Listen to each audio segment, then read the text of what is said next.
Welcome, Stefano. It's an honor to have you here today. The pleasure is all mine. To begin, why don't you tell us a bit about you? Sure. I was born in Tropea, a very small coastal town in Calabria, where beauty and simplicity shapes every story. Growing up surrounded by sea, colors, and connection, I learned early that curiosity can turn even the smallest things into something extraordinary. I was the kid that would ask why 1,000 times, like driven by imaginations, hungry to learn, and eager to create. Thank you for sharing, Stefano. Now let's dive into getting to know you better. What do you consider to be your first creative tool? Well, that's a really interesting question. I would say that at school, I found magic in communications, and I think that maybe words become my first creative tool. I found them like a way to connect, inspires, and brings ideas to life. Whether it was leading schools plays or writing stories, I began to understand that creativity could move people and connection could change everything. What about you in middle school? Middle school opened a new dimension for me, drawing, design, and the digital world. I developed my hands-on skills in visual art and started exploring technology and social media. I remember Facebook at that time.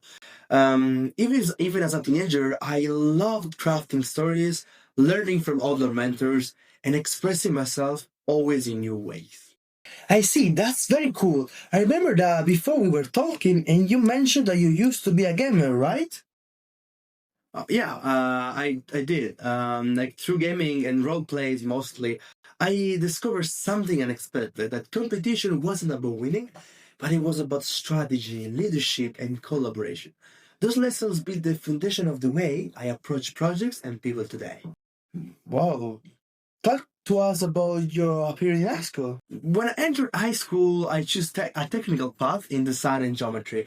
Not the most obvious choice for a creative soul, but the perfect one for me, I thought, at that time. It sharpened my eye for detail, strengthened my analytical side, and taught me that clarity and beauty can coexist. Creativity needs structure to thrive. But when did you have your first work experience? Well, since I'm also an American citizen, at the age of 16, I took my first big leap moving to Newport Beach in California. I worked in my uncle's restaurant, and at that time I barely spoke English, but I threw myself into a new culture, new rhythms, and a work that challenged me to grow every single day. I learned resilience, adaptability, and the art of connection across languages and perspectives. Talk to us more about this job. What began as a summer job evolved into a management role.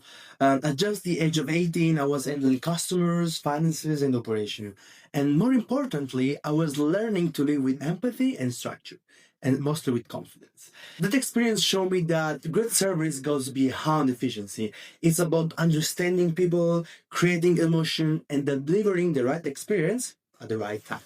So, when did you discover something important for your life path? During my final year of high school, I reconnected with my first love, theater. And stepping on stage gave me the courage to speak in front of people and the power to turn fear into expression. Around the same time, I also joined an Erasmus program in Dublin, my first true European adventure. And there, I remember I organized an event for over 50 people that I've never met before. And that day, under the Irish sky, I realized something clearly. I was born to bring people together. And what did you do after? I followed this instinct into a communication degree and later to a new life in Milan. Communication wasn't just my measure, it was my mission. I wanted to understand what makes people listen, what inspires them, and how stories shapes action.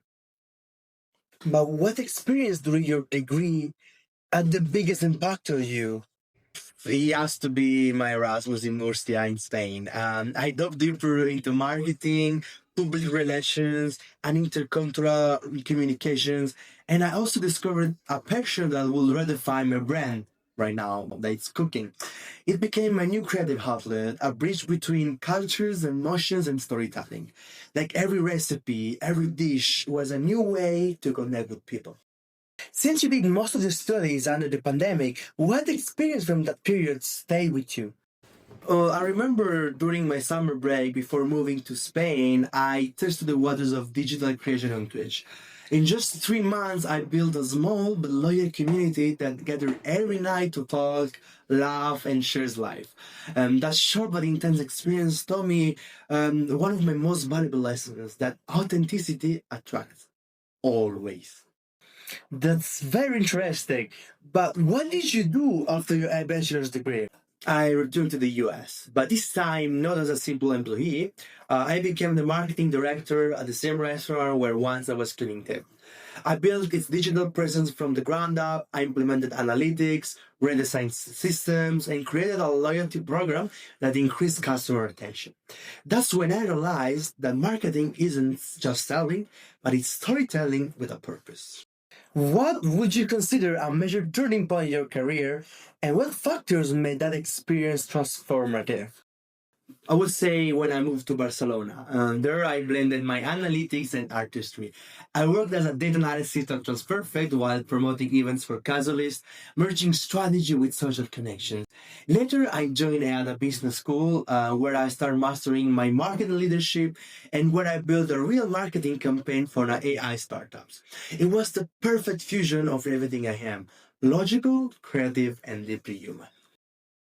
Why don't you tell us now about your content creator experience?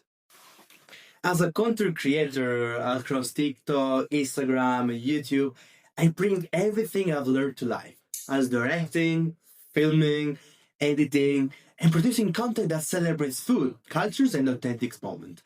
Every video, every post, every connection is a reflection of the same missions that guided me since childhood. They create meaning, share emotions, and connect people through stories. Stefano, it's been a real pleasure hearing your story. But before we say goodbye, what final message would you like to leave to our listeners? From a small Calabrese village to a major city across Europe and the US, my journey has been driven by one belief: that creativity, connection, and courage can build worlds. I'm a communicator, a storyteller, a marketer, and a content creator. But above all, I'm someone who believes that great things begin with curiosity and grows with the stories we dare to tell. Thank you for listening.